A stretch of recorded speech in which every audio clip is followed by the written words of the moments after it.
Hey, welcome back everyone. Another day back at Blueprints. We are gonna tune this car. This is a EVO 9.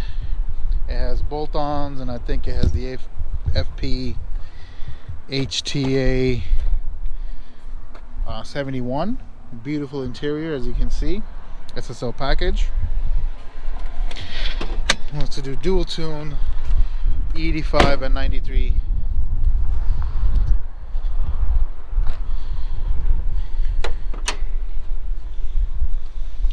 Full bolt-ons, HK is blow valve, and it has that FP turbo.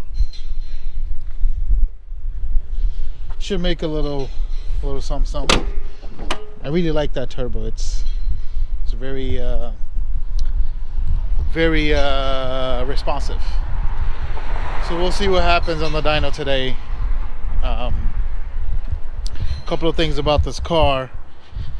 Another place has done I guess timing service and whatnot, and we couldn't really get the car started out, or they couldn't get the car started, and then we finished up whatever they didn't do, and I realized that the cam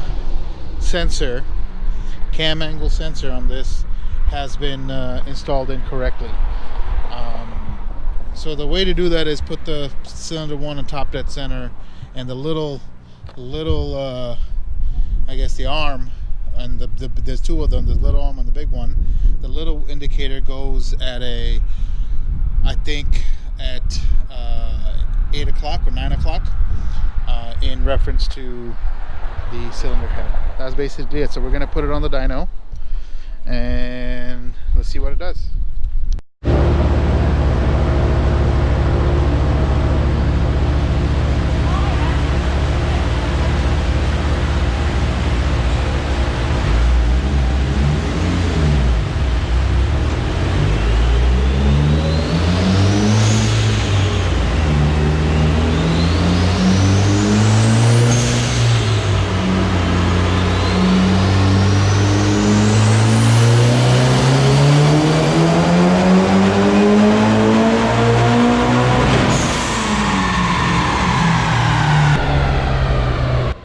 So this is the first run.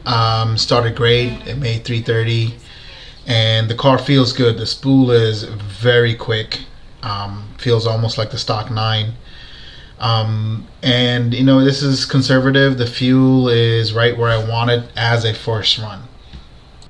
Right now, what I'm doing is checking for knock, checking the logs for knock. And one of the things that I'm doing now is really checking where in my peak torque timing that I preset. I usually set it for like 1500 RPM block at, you know, all the way to, you know, high loads, just in case I hit that load. Very minimal peak torque timing, like 4 degrees and whatnot. So I'm checking exactly where I'm hitting on this boost level, which is I think like 24 psi.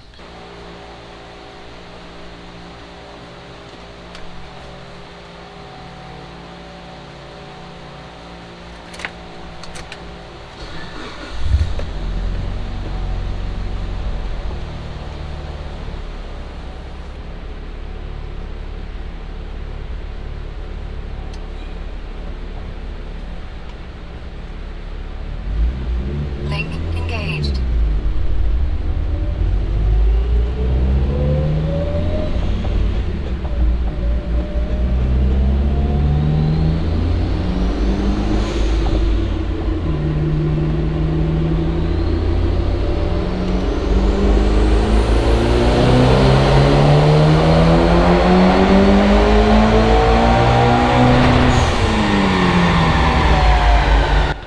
So on this run, I intentionally hit the throttle a little bit later, just to see at what RPM range my peak torque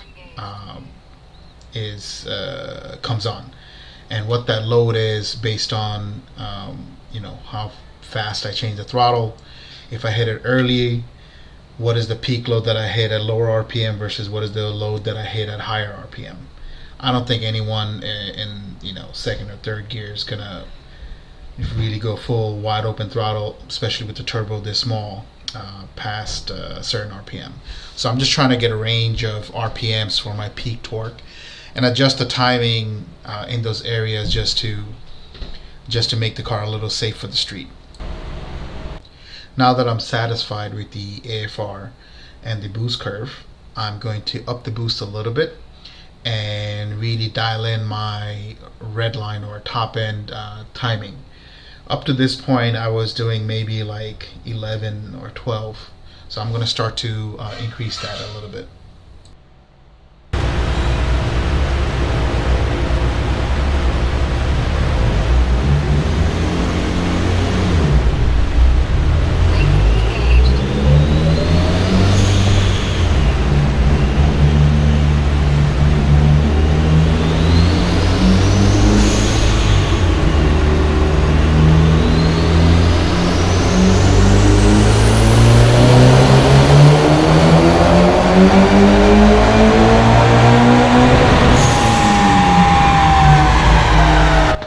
So I'm at my max boost that I want to hit on 93 octane, which is 27 pounds. And I'm pretty close to the timing that I want to run, which is around 13 to 14 degrees up top and about 5 degrees at peak timing. And it's giving me good results. This is a really good turbo. And now this run, I actually hit the throttle early and it's giving me consistent low end torque. And I know that it'll give me almost the same if I hit it at a higher RPM. So this turbo is really potent. It's pretty efficient for its size. Now I'm just gonna add a little bit of timing. This is 93. I really don't want to push the car on this fuel. The customer most likely will not, other than cleaning the injectors, ever run this fuel.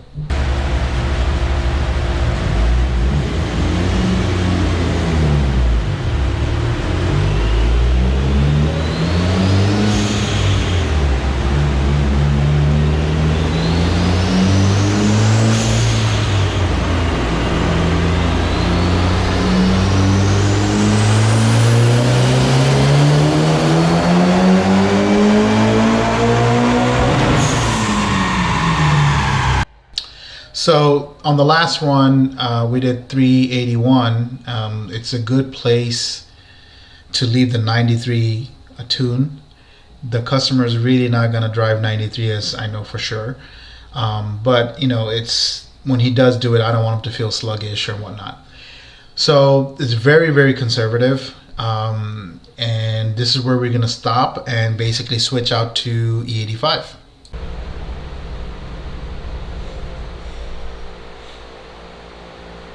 So I basically followed the curve that I see of my timing, and you can kind of tell when when you have a sudden drop in boost the same, and you have a sudden drop in power. You can tell timing needs to be upped a little bit. So I just adjusted those to make it a little bit more level. That should make the car feel very, very good. And you could make like say 300 horses, just say, where your power doesn't drop off, it's all the way to the top. That will make the car a lot faster than say a 400 horsepower car, but the power dips and you don't, like after like 6,000-7,000 RPMs, and that car would most likely lose on a street race. So you got to be mindful of stuff like that when you tune. So we switched out the fuel and adjusted the map. Now we're going to do our first run of the ethanol tune.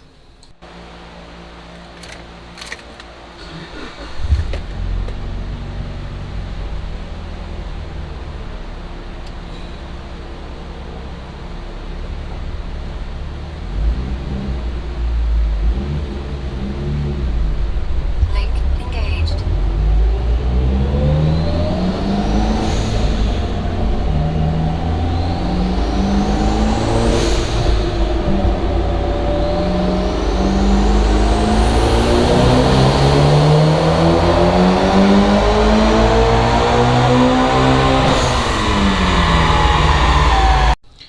So this is the first run on E85, and the data that I collected from doing early wide open throttles versus later RPM wide open throttles really came in handy, because I know exactly where the torque and the boost is going to come on.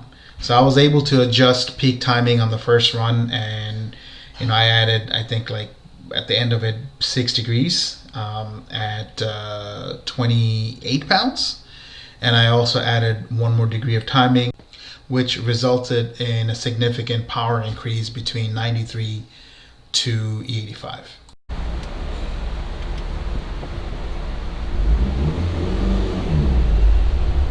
Link engaged.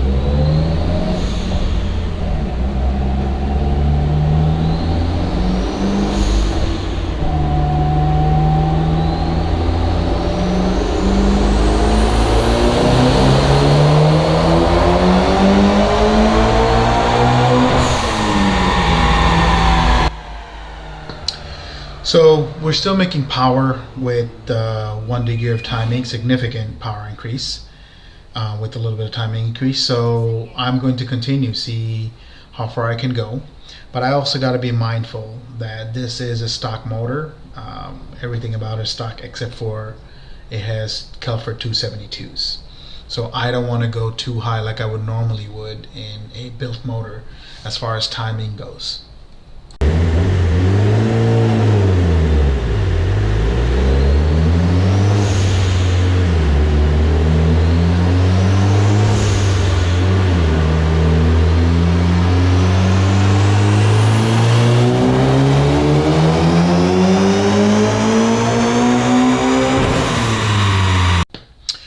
So on this last run, we only made 6 more horsepower with a little bit of timing increase. I want to stop right here because, it's not significant enough for me. I could probably get another 5 or 6 out of it, but what's the point? You're not going to really feel that difference, but your motor will stay healthy. So this car on 93 octane makes around 380. And fully tuned on E85 is making 440. That's a 60 horsepower increase. The car is still very safe. We're not, really pushing it. He can beat on it. The boost never exceeds 28, 29 pounds.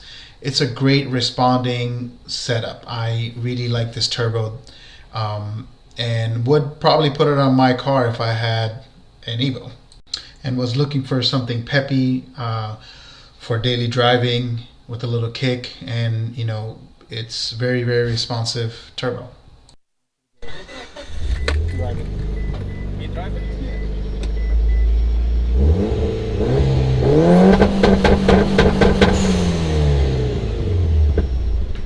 After I road tested this car, I was so impressed by it. I wanted Mo to basically drive this car, and just to show him like what I really want out of my own personal car. So Mo's gonna go for a drive and basically verify what I'm seeing in the car. Now, this is the end of this video. There's more to come. I want to thank everybody for subscribing, watching, and thank you so much for sending the questions. Please keep them coming. I am building separate videos for these questions. I'm most likely going to do a segment where I introduce what car we're going to tune today, then break away to your answering the questions. Some questions do require like a visual display of what I'm talking about. So it does require a little bit of time on my end. So please keep them coming. Email them to youtube@bdalchemist.com and subject matter questions. And it could be any question. It doesn't matter. I know some people are wondering about certain things and they don't want to ask because of embarrassment.